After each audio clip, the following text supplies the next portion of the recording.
अस्सलाम वालेकुम एवरीवन। और सब आप कैसे हो? अल्लाह का शुक्र होगा, अल्लाह हम सब पर आसानी करे। आज हम इस वीडियो में अजमेर शरीफ ख्वाजा मोइनुद्दीन चिश्ती के करामत और हिस्ट्री के बारे में जानेंगे। और हाँ, इस वीडियो को पूरा देखना जिससे आपको कुछ ना कुछ नॉलेज जरूर मिले। और हाँ, अपने भाई को सब्सक्राइब जरूर कर देना। वीडियो देख लीजिए। एक बार हजरत ख्वाजा मोइनुद्दीन चिश्ती रहमतुल्लाह अलैहि इस्लाम का पैगाम फैलाने की नीयत से अपने कुछ मुरीदों के साथ अजमेर शरीफ के एक स्थान पर तशरीफ लाए। जिस मुकाम पर हजरत ख्वाजा मोइनुद्दीन चिश्ती रहमतुल्लाह अलैहि ने क़याम किया, वहां के करीब ही एक बड़ा तालाब था जिसे स्थानीय हिंदू लोग अनासागर कहते थे।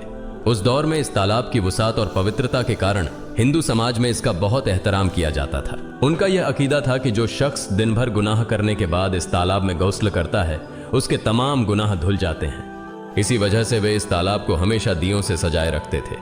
कहा जाता है कि इस तालाब में हर रात दिए जलाने के लिए तकरीबन 3 मन तेल की जरूरत होती थी। तालाब की पवित्रता के कारण वहां सभी हिंदुओं को दाखिल होने की इजाजत नहीं थी।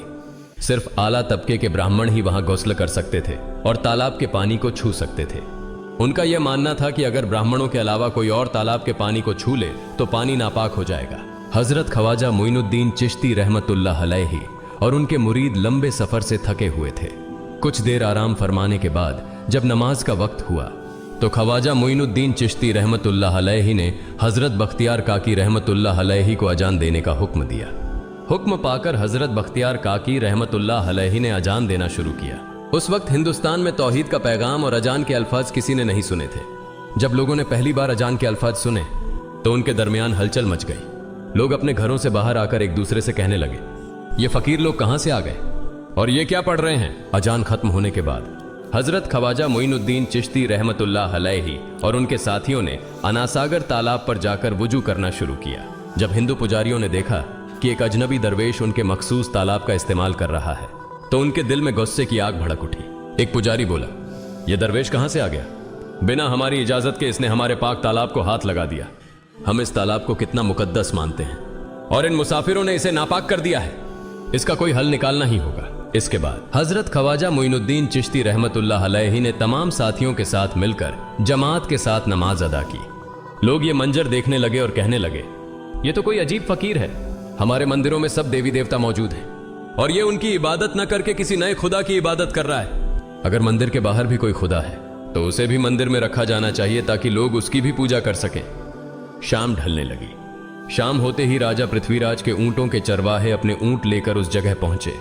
इत्तेफाक से हजरत ख्वाजा मोइनुद्दीन चिश्ती रहमतुल्लाह अलैहि उसी जगह पर तशरीफ फरमा थे जहां आमतौर पर राजा के ऊंट आराम किया करते थे। चरवाहों ने देखा कि एक दरवेश का काफिला उनके मुकाम पर आकर बैठा है। उन्होंने हजरत ख्वाजा मोइनुद्दीन चिश्ती रहमतुल्लाह अलैहि और उनके साथियों से कहा, अरे फकीर बाबा, आप कहां से तशरीफ लाए हैं और यहां आकर बैठ गए? क्या आपको मालूम नहीं कि यहां रोजाना राजा पृथ्वीराज के ऊंट आराम फरमाते हैं? राजा के ऊंट यहां आराम करते हैं, ये जानते हुए भी आपने यहां बैठने की जुर्रत कैसे की? हजरत ख्वाजा मोइनुद्दीन चिश्ती रहमतुल्लाह अलैहि ने उन चरवाहों को नरमी से जवाब दिया, बाबा, हम मुसाफिर हैं और अनजान हैं। हमें मालूम नहीं था कि इस मुकाम पर राजा के ऊंट आराम करते हैं। चूंकि हम पहले ही यहां रात गुजारने का इरादा कर चुके हैं, तुम अपने ऊंटों को आज किसी और जगह आराम देने ले जाओ। आसपास बहुत सी जगहें हैं। हजरत ख्वाजा मोइनुद्दीन चिश्ती रहमतुल्लाह अलैहि का जवाब सुनकर पृथ्वीराज के चरवाहे बोले, फकीर की हिम्मत तो देखो, कहता है कि राजा के ऊंटों को कहीं और ले जाएं और खुद यहां बैठे रहेंगे। फकीर बाबा, यह तो हरगिज मुमकिन नहीं है। राजा के ऊंट अपने ही मुकाम पर बैठेंगे। यह कहकर चरवाहों ने हजरत ख्वाजा मोइनुद्दीन चिश्ती रहमतुल्लाह अलैहि और उनके साथियों को वहां से उठाने के लिए दुर्व्यवहार करना शुरू कर दिया। हजरत ख्वाजा मोइनुद्दीन चिश्ती रहमतुल्लाह अलैहि बहुत ही सरल स्वभाव के थे। जब उन्होंने देखा कि चरवाहे दुर्व्यवहार कर रहे हैं तो उन्होंने बख्तियार काकी रहमतुल्लाह अलैहि से कहा, बख्तियार, हम यहां बैठकर क्या करेंगे? जब राजा के ऊंटों को यहीं बैठाना है तो रहने दो, ऊंट यहीं बैठें, हम यहां से जा रहे हैं। यह कहकर हजरत ख्वाजा मोइनुद्दीन चिश्ती रहमतुल्लाह अलैहि अपने साथियों के साथ वहां से चले गए। अगली सुबह जब ऊंटों को फिर से चरागाह में ले जाने का समय आया तो चरवाहे ऊंटों को उठाने की कोशिश करने लगे, लेकिन बार बार कोशिश के बावजूद वे ऊंटों को उठा नहीं सके, क्योंकि अल्लाह के वली हजरत ख्वाजा मोइनुद्दीन चिश्ती रहमतुल्लाह अलैहि ने कहा था कि ऊंट यहीं बैठेंगे। अल्लाह रब्बुल आलमीन ने उनकी यह दुआ कबूल कर ली थी और ऊंटों को आदेश दिया था कि जब तक मोइनुद्दीन चिश्ती खुद नहीं कहेंगे तब तक वे यहीं बैठे रहेंगे। इसके बाद चरवाहे ऊंटों के न उठने का कारण जानने लगे। उनमें से एक नेक चरवाहा था जिसने कहा, क्या तुम्हें याद है कि हमने कल यहां से एक दरवेश को उठाया था? जाते जाते उन्होंने कहा था कि हम जा रहे हैं, राजा के ऊंट यहीं बैठेंगे। मुझे लगता है कि उनके कहे शब्दों के कारण ही राजा के ऊंट उठ नहीं पा रहे हैं। शायद वह कोई बड़े वली हैं या अल्लाह का कोई अवतार है। इस बात को महामहिम राजा के समक्ष रखते हैं। इसके बाद चरवाहे पृथ्वीराज के पास पहुंचे और हाथ जोड़कर निवेदन किया, महाराज, हमने बहुत कोशिश की, लेकिन आपके ऊंटों को उनके स्थान से नहीं उठा सके और उन्हें चरागाह में घास चराने नहीं ले जा पा रहे हैं। राजा पृथ्वीराज ने आश्चर्य से पूछा, क्या ऊंटों को कोई बीमारी है जिस कारण वे उठ नहीं पा रहे? चरवाहों ने कहा, महाराज, ऊंट पूरी तरह स्वस्थ हैं, उन्हें कोई बीमारी नहीं है। पृथ्वीराज ने कहा, तो फिर वे अपनी जगह से क्यों नहीं उठ रहे? चरवाहों ने कहा, महाराज, कल उस स्थान पर एक दरवेश बैठे थे, हमने उनके और उनके साथियों के साथ काफी दुर्व्यवहार किया और उन्हें वहां से उठा दिया था। जाते जाते उन्होंने कहा था, राजा के ऊंट यहाँ बैठेंगे और उठेंगे नहीं। हमें लगता है कि दरवेश की बद्दुआ के कारण ही ऊंट अपनी जगह से नहीं उठ पा रहे हैं। तब पृथ्वीराज ने हुक्म दिया, अच्छा, जाओ और उस दरवेश को मेरे पास ले आओ। जब हजरत ख्वाजा मोइनुद्दीन चिश्ती रहमतुल्लाह अलैहि पृथ्वीराज के दरबार में पहुंचे तो पृथ्वीराज ने उनसे पूछा, ए दरवेश, आपने मेरे ऊंटों को क्यों पंगु बना दिया है? मेरे ऊंट भूखे मर रहे हैं, कृपया अपना जादू उनसे हटा लें। अगर जादू नहीं हटाया तो मेरे ऊंट भूखे मर जाएंगे। पृथ्वीराज की बात सुनकर हजरत ख्वाजा मोइनुद्दीन चिश्ती रहमतुल्लाह अलैहि मुस्कुराते हुए बोले, हे अल्लाह के बंदे, हम मुसलमान हैं और मुसलमान कभी जादू नहीं करते। तुम्हारे ऊंटों को मैंने नहीं बल्कि इस संसार के पालनहार महान अल्लाह रब्बुल आलमीन ने बैठाया है। उनकी आज्ञा से ऊंट बैठे हैं और उनकी आज्ञा से ही उठेंगे। लेकिन मैं उस सर्वशक्तिमान से प्रार्थना कर सकता हूं कि वह तुम्हारे ऊंटों को उठने की अनुमति दे। इसके बाद हजरत ख्वाजा मोइनुद्दीन चिश्ती रहमतुल्लाह अलैहि ने अल्लाह से दुआ की, हे अल्लाह, इन ऊंटों को उनकी जगह से उठने की तौफीक दें। हजरत ख्वाजा मोइनुद्दीन चिश्ती रहमतुल्लाह अलैहि की दुआ करते ही चरवाहों ने देखा कि ऊंट अपनी जगह से उठकर चरागाह की ओर बढ़ने लगे। यह दृश्य देखकर चरवाहे चकित रह गए और हजरत ख्वाजा मोइनुद्दीन चिश्ती रहमतुल्लाह अलैहि की करामत की खबर पूरे अजमेर में फैल गई। जैसे जैसे हिंदुओं के बीच हजरत ख्वाजा मोइनुद्दीन चिश्ती रहमतुल्लाह अलैहि की करामत की बातें फैलने लगीं और इस्लाम की महानता उनके सामने प्रकट होने लगी, मंदिर के पुजारी भयभीत हो गए। वे सोचने लगे, अगर यही चलता रहा तो सभी हिंदू मुसलमान बन जाएंगे। तब वे पृथ्वीराज के पास पहुंचे और निवेदन किया, महाराज, ये दरवेश हमारे राज्य में अशांति फैला रहे हैं। यदि आपने अभी इनका कोई उचित समाधान नहीं निकाला तो ये दरवेश सभी हिंदुओं को मुसलमान बना देंगे और तब हमारे देवताओं की पूजा करने वाला कोई नहीं बचेगा। आप इन्हें यहां से भगा दें, नहीं तो ये हमें यहां से बाहर निकाल देंगे। महाराज, हम आपको एक और भयावह बात बताना चाहते हैं। ये दरवेश कहते हैं कि जिन मूर्तियों की हम पूजा करते हैं वे पूजनीय नहीं है। उनका कहना है कि ये केवल निर्जीव पत्थर है जिनमें कोई शक्ति नहीं है। ये साधारण लोगों को इस तरह की बातें बताकर भ्रमित करना चाहते हैं। सबसे आपत्तिजनक बात यह है कि ये दरवेश हर दिन 5 बार हमारे पवित्र तालाब में हाथ लगाकर उसे अपवित्र कर रहे हैं। पुरोहितों की बात सुनकर पृथ्वीराज ने हजरत ख्वाजा मोइनुद्दीन चिश्ती रहमतुल्लाह अलैहि को बुलाया। जब हजरत ख्वाजा मोइनुद्दीन चिश्ती रहमतुल्लाह अलैहि उनके दरबार में पहुंचे तो पृथ्वीराज ने कहा, ए दरवेश, हम देख रहे हैं कि आप गोमाता का मांस खाते हैं और हमारे देवताओं का अपमान करते हैं। हमारे धर्म के बारे में तरह तरह की उल्टी सीधी बातें कर रहे हैं।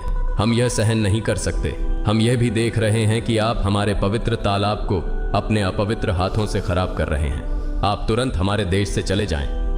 हजरत ख्वाजा मोइनुद्दीन चिश्ती रहमतुल्लाह अलैहि ने कहा, बाबा, हम लोग तो केवल वुजू करते हैं, नहाते नहीं। अगर पूरी देह के स्पर्श से आपके तालाब का पानी खराब नहीं होता है तो केवल हमारे हाथ और चेहरे के पानी से तालाब अपवित्र कैसे हो सकता है? यह सुनकर पृथ्वीराज ने कहा, वे सभी लोग हमारे धर्म के हैं जबकि तुम लोग कहीं और से आ गए हो। तुम हमारे धर्म के नहीं हो, इसलिए तुम्हारे हाथ लगाने से हमारा तालाब अपवित्र हो जाता है। तब हजरत ख्वाजा मोइनुद्दीन चिश्ती रहमतुल्लाह अलैहि ने कहा, अच्छा बाबा, हम अब आपके तालाब के पानी को हाथ नहीं लगाएंगे, लेकिन हमें पानी की जरूरत है तो हम चाहते हैं कि केवल एक बर्तन में पानी ले लें। पृथ्वीराज ने कहा, ठीक है, तुम पानी ले सकते हो, लेकिन तुम्हारा बर्तन तालाब में लगे, तुम्हारे हाथ नहीं। अगर तुम्हारे हाथ स्पर्श करें तो हम इसके खिलाफ सख्त कार्रवाई करेंगे। राजा के साथ सहमति के बाद हजरत ख्वाजा मोइनुद्दीन चिश्ती रहमतुल्लाह अलैहि ने अपने मुख्य खलीफा बख्तियार काकी रहमतुल्लाह अलैहि से कहा, बख्तियार, जाओ और राजा के तालाब से एक बर्तन में पानी ले आओ, लेकिन बहुत सावधानी से पानी लेना ताकि तुम्हारा हाथ तालाब के पानी को छू न सके। बख्तियार काकी रहमतुल्लाह अलैहि हजरत ख्वाजा मोइनुद्दीन चिश्ती रहमतुल्लाह अलैहि के आदेश का पालन करते हुए आना सागर से पानी लेने गए। उन्होंने बर्तन को तालाब में डुबोया और उनका हाथ पानी को नहीं छू सका क्योंकि चमत्कारवश पूरा तालाब एक छोटे बर्तन में समा गया। आना सागर पूरी तरह से सूख गया और उसकी तली में केवल सूखी रेत दिखाई देने लगी। जब पुरोहितों ने देखा कि उनके पवित्र तालाब में एक भी बूंद पानी नहीं बची है और वह मरुस्थल की तरह सूख गया है, तो वे घबराते हुए राजा पृथ्वीराज के पास गए और बोले, महाराज, यह तो भारी संकट हो गया है। पृथ्वीराज ने पूछा, क्या हुआ? पुरोहितों ने कहा, उस दरवेश ने हमारे पूरे तालाब का पानी ले लिया है। अब हमारे पवित्र तालाब में एक बूंद भी पानी नहीं है। अगर इस तालाब में पानी नहीं होगा तो हम अपने पापों का प्रायश्चित कैसे करेंगे? दूर दूर से हजारों हिंदू लोग इस तालाब में स्नान करने आते हैं ताकि वे अपने पाप धो सकें। अगर पानी नहीं रहेगा तो वे यहां आना बंद कर देंगे, जिससे हमारा बड़ा नुकसान होगा और अजमेर की मान मर्यादा मिट्टी में मिल जाएगी। पृथ्वीराज गहरे विचार में पड़ गए। वे हजरत ख्वाजा मोइनुद्दीन चिश्ती रहमतुल्लाह अलैहि के खिलाफ कोई कठोर कदम उठाने से झिझक रहे थे, क्योंकि उन्हें आशंका थी कि अगर उन्होंने दरवेश के खिलाफ सैनिक भेजे और दरवेश ने सैनिकों पर भी जादू कर दिया तो उनकी परेशानी और बढ़ जाएगी। इसलिए उन्होंने कहा, तुम लोग जाओ और उस दरवेश को मेरे पास बुला कर लाओ। मैं देखता हूं कि वह क्या चाहता है। अगर उसकी मांग उचित होगी तो हम उसे मान लेंगे, और यदि उचित नहीं हुई तो हम माफी मांगकर अपना तालाब का पानी वापस ले लेंगे। जब हजरत ख्वाजा मोइनुद्दीन चिश्ती रहमतुल्लाह अलैहि पृथ्वीराज के दरबार में पहुंचे तो पृथ्वीराज ने कहा, ऐ बाबा, आपने हमारे तालाब का सारा पानी ले लिया है। हम अपने पापों का प्रायश्चित कैसे करेंगे? पूरे दिन के पाप हम इस तालाब में स्नान करके धोते हैं। अगर तालाब में पानी नहीं होगा तो हम अपने पाप कैसे धोएंगे? हजरत ख्वाजा मोइनुद्दीन चिश्ती रहमतुल्लाह अलैहि ने उत्तर दिया, देखो बाबा, तुम्हारे पास आना सागर है, पर दुनिया के हर कोने में ऐसा तालाब नहीं है, तो क्या वे लोग अपने पाप कैसे धोएंगे? पापों को धोने की ताकत इस तालाब के पानी में नहीं है। पापों को माफ करने वाला केवल अल्लाह है, जिसने आकाश, धरती और पूरी सृष्टि बनाई है। उसकी इजाजत के बिना एक पत्ता भी नहीं हिलता। इसलिए मैं तुम्हें इस भ्रम को छोड़कर सही राह पर आने की दावत देता हूं। वहां मौजूद हजारों हिंदू हजरत ख्वाजा मोइनुद्दीन चिश्ती रहमतुल्लाह अलैहि की बातें मंत्रमुग्ध होकर सुन रहे थे। इसके बाद उन्होंने कहा, जाओ बख्तियार, जिस बर्तन में तुमने तालाब का पानी लिया था उसे वापस तालाब में डालाओ। बख्तियार काकी रहमतुल्लाह अलैहि हजरत ख्वाजा मोइनुद्दीन चिश्ती रहमतुल्लाह अलैहि के हुक्म से आना सागर में बर्तन का पानी डालने गए। जैसे ही बर्तन का पानी तालाब में डाला, आना सागर फिर से पानी से लबालब भर गया। इस चमत्कार को देखकर वहां मौजूद कई हिंदुओं ने कलमा पढ़कर इस्लाम कबूल कर लिया। यह देखकर हिंदू पुरोहितों और पंडितों की चिंता बढ़ गई। वे पृथ्वीराज के पास गए और बोले, महाराज, यदि अब कोई उपाय नहीं किया गया तो सारे हिंदू मुसलमान हो जाएंगे। पृथ्वीराज ने कहा, मुझे सलाह दो, इस दरवेश का मुकाबला कैसे किया जा सकता है? पुरोहितों ने कहा, यह दरवेश एक बड़ा जादूगर है, इसलिए इसका मुकाबला भी जादू से करना होगा। हमारे बीच एक बड़े पुरोहित और जादूगर रामदेव हैं, उन्हें इसके मुकाबले में भेजें। अगर वह जादू से इसे हरा सके तो हम अपने हिंदू धर्म का गौरव फिर से प्राप्त कर सकेंगे। पृथ्वीराज ने रामदेव को बुलाकर कहा, रामदेव, मैं तुम्हें इस दरवेश को जादू से हराने की जिम्मेदारी दे रहा हूं। अगर तुम उसे हरा सके तो हम अपने धर्म का गौरव फिर से पा सकेंगे। रामदेव ने पृथ्वीराज को आश्वस्त करते हुए कहा, महाराज, आप चिंता न करें, इस दरवेश को हराना मेरे लिए बहुत आसान है। मैं आपके समक्ष हमारे धर्म का गौरव वापस लाकर रहूंगा। इसके बाद रामदेव अपने साथियों के साथ हजरत ख्वाजा मोइनुद्दीन चिश्ती रहमतुल्लाह अलैहि के सामने मुकाबले के लिए पहुंचा। उसने कहा, मोइनुद्दीन, अगर तुम में ताकत है तो मुझसे जादू का मुकाबला करो। मैंने तुम जैसे बहुत से जादूगरों को हराया है, तुम्हें हराना तो मेरे लिए साधारण बात है। हजरत ख्वाजा मोइनुद्दीन चिश्ती रहमतुल्लाह अलैहि ने उसकी बातों का कोई जवाब नहीं दिया। रामदेव ने देखा कि हजरत ख्वाजा मोइनुद्दीन चुप हैं, तो उसने गाली गलौज करना शुरू कर दिया। जब रामदेव अपनी हदें पार कर गया तो हजरत ख्वाजा मोइनुद्दीन ने उसकी आंखों में देखते हुए कहा, रामदेव, तू चिल्ला रहा है, लेकिन मैं तेरे माथे पर ईमान की रोशनी देख रहा हूं। हजरत ख्वाजा मोइनुद्दीन चिश्ती रहमतुल्लाह अलैहि की यह बात सुनते ही रामदेव कांपने लगा, और उसी क्षण अल्लाह रब्बुल आलमीन ने उसके दिल में ईमान की रोशनी डाल दी। रामदेव हजरत ख्वाजा मोइनुद्दीन चिश्ती के चरणों में गिर पड़ा और बोला, हे अल्लाह के वली, मैंने आपके साथ बहुत बेअदबी की है, मुझे माफ करें और मुझे कलमा पढ़ाकर इस्लाम की राह दिखाएं। हजरत ख्वाजा मोइनुद्दीन चिश्ती रहमतुल्लाह अलैहि ने रामदेव को कलमा पढ़ाया और उनका नाम रखा मोहम्मद सादिक। इतिहास बताता है कि बाद में रामदेव मोहम्मद सादिक के रूप में एक बड़े अल्लाह के वली बन गए।